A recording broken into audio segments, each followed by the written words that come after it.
camarades peuple d'Afrique, peuple de Côte d'Ivoire. Je ne vous ai pas dit que le retrait annoncé des soldats français de la Côte d'Ivoire, je vous ai pas dit que c'est flocon. Je vous ai pas dit que c'est deuil, c'est de la poudre aux yeux. Eh bien, écoutez ici l'opinion russe. Écoutez ce que disent les journalistes russes sur ces questions. Chers camarades peuple d'Afrique, vous allez comprendre beaucoup de choses. Vous allez entendre beaucoup de choses. Partagez au maximum cette vidéo, chers camarades. Écoutez ces journalistes de la chaîne russe. On est parti. Malgré la rétrocession annoncée de la base française de Port-Bouët, près de l'aéroport d'Abidjan, la Côte d'Ivoire reste et restera un allié important de la France sur le plan de la coopération militaire, malgré quelques évolutions sur le papier. La France entend passer d'une logique d'intervention à une logique de coopération-formation. En d'autres termes, cela signifie que les troupes françaises présentes sur le sol ivoirien n'auraient plus vocation à intervenir comme ce fut le cas en 2002 dans le cadre de l'opération Licorne. À l'époque, la France avait pris la décision de déployer 5000 soldats pour, selon sa version officielle, s'interposer entre l'armée ivoirienne du président Laurent Gbagbo et les rebelles du Nord soutenus par Alassane Ouattara. Plusieurs années après, ce dernier, considéré comme un défenseur de la France-Afrique, s'est hissé au pouvoir avec le soutien de la France au terme d'une autre intervention militaire française en 2011 cette fois. Autre aspect important, on ne peut pas parler de retrait des militaires français, mais d'une réduction des effectifs. Près de 1000 soldats français étaient déployés au sein du 43e bataillon d'infanterie de marine. Ils sont 600 aujourd'hui et devraient passer à une centaine d'éléments tricolores. Une présence limitée, susceptible d'être ajustée en fonction des besoins. Ce processus a débuté en septembre dernier avec la cession du camp de l'Auto-Nord près de Yamoussoukro, la capitale ivoirienne. Depuis près de 2 ans maintenant, les autorités ivoiriennes et françaises se préparent à cette échéance en étroite concertation. Jean-Marie Bockel, l'envoyé personnel pour l'Afrique du président français, avait évoqué en février 2024 un remodelage lors d'une visite à Abidjan. Il y a la dimension présence à travers le 43e BIMA à Port-Bouët. C'est un aspect. Il y a des dispositifs qui existent face à tout type de situation. C'est un aspect. Du soutien à la présence militaire ivoirienne dans la zone nord. Les questions de renseignement, on ne veut pas réduire ces efforts, mais c'est une globalité. C'est-à-dire que, sur certains aspects, il y aura des évolutions. Ici, l'empreinte peut, sur certains aspects, être moindre et plus forte sur d'autres aspects. Et c'est ça qui doit faire l'objet d'un partenariat. Nous devrions arriver à une solution définitive d'ici à la fin de l'année sur cette transformation du 43e BIMA pour que nous puissions occuper ce camp et l'organiser à notre guise. La base militaire française située à Port-Bouët doit ainsi passer sous commandement militaire ivoirien et être rebaptisée camp général de corps d'armée Ouattara Thomas Duncan, en hommage au premier chef d'état-major général des armées ivoiriennes entre 1961 et 1974. Pour autant, il serait inexact d'évoquer un désengagement de la France sincère sur le plan militaire en Côte d'Ivoire. Il faudrait plutôt évoquer des concessions forcées qui illustrent la débâcle et le rejet de cette présence militaire française en Afrique.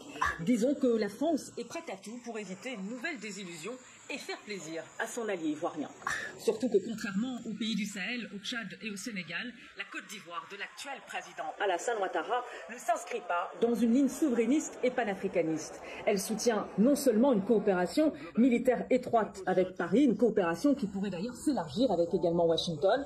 Elle constitue un pilier de la CEDEAO, toujours hostile aux pays de l'AES. Elle entretient avec eux des relations diplomatiques tendues. Elle est accusée d'être un relais d'ingérence occidentale au Sahel. Et puis, elle porte également une réforme monétaire du franc CFA favorable aux intérêts français. Reste qu'Alassane Ouattara s'est empressé d'annoncer la fin du commandement français à Port-Bouët, initialement prévu l'été prochain. Une annonce en réalité très opportune à l'approche de la présidentielle ivoirienne prévue en octobre 2025. Ainsi, le camp du 43e BIMA, le bataillon d'infanterie de marine de Port-Bouët, sera rétrocédé aux forces armées de Côte d'Ivoire. Quitte là, menteur là. Ce mois de janvier 2025. Un discours du Nouvel An aux allures de campagne électorale pour l'actuel président ivoirien au pouvoir depuis 2011. Même s'il ne s'est pas encore prononcé, les rumeurs vont bon train sur l'éventualité d'un 4e mandat.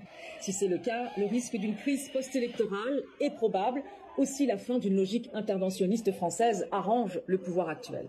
Et par cette déclaration, sans doute a-t-il cherché à profiter du contexte pour donner le change à ses adversaires qui, contrairement à lui et à son camp, défendent une ligne plus dure vis-à-vis de la France, y compris parmi les plus sérieux opposants, le clan Gbagbo ou encore du défunt et ex-président Henri Konan Bédié, tous pressés de couper le cordon ombilical avec l'ancienne puissance coloniale. Voilà. Ah non, merci beaucoup, madame la journaliste. Chers camarades d'Afrique, voilà clairement exprimé l'opinion russe sur la question du retrait, du pseudo-retrait des forces françaises de la Côte d'Ivoire. Elles n'iront pas. Elles n'iront pas. C'est un réaménagement stratégique. Certaines forces, au lieu de 1000, au lieu de 600, d'autres, on va laisser 200 dans le camp du canton Bima. Et puis les autres, on va les repositionner dans d'autres camps fictifs. Voilà la réalité. Et elle a dit, contrairement au Mali, au Burkina, au Niger, au Tchad et au Sénégal, elle m'a cité le Sénégal. Ouattara ne s'inscrit pas dans une lutte, dans une ligne souverainiste et panafricaniste.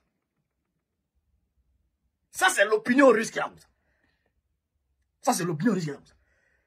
Et au-delà de ça, Ouattara est constitué un levier, je dirais, pour la France, pour s'ingérer dans les affaires de l'AES à travers la CEDEAO. Voilà ce que les Russes pensent de Draman. Et voilà ce qui est vrai. Vous avez vu sur les réseaux, le Burkina Faso a rappelé tous ses diplomates. Tout le monde est rentré à Ouagadougou. Il m'a dit tout le monde à Ouagadougou. Personne ne reste encore sur Draman. Waworo. Parce qu'il emmerde tout le monde. Il emmerde tout le monde. Tentative de déstabilisation sur tentative de déstabilisation. Un Waworo, un Kodjougou. Yoromani. Donc, et puis elle a dit quelque chose. Elle dit, Draman il veut profiter. Normalement, c'est en juillet, en été prochain. C'est-à-dire que vers juillet, août là-bas. Et puis il dit c'est en janvier là. En fait, il a annoncé ça. Pourquoi?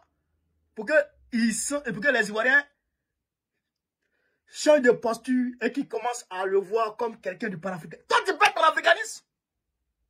Toi, tu peux être panafricaniste. Avec ton œil penché là. Toi, tu peux être panafricaniste. Ton panafricanisme, ça allait où? Toi, tu es panafricain, pour aller où? Kodjougou là. Toi qui as été fabriqué par la France. On t'a donné femme blanche. Voilà la réalité, voilà l'opinion russe sur la question. Vive l'Afrique libre. Vive le panafricanisme. Vive tous les présidents panafricains. Babo, président de Côte d'Ivoire, en octobre prochain. C'est de ça qu'il s'agit.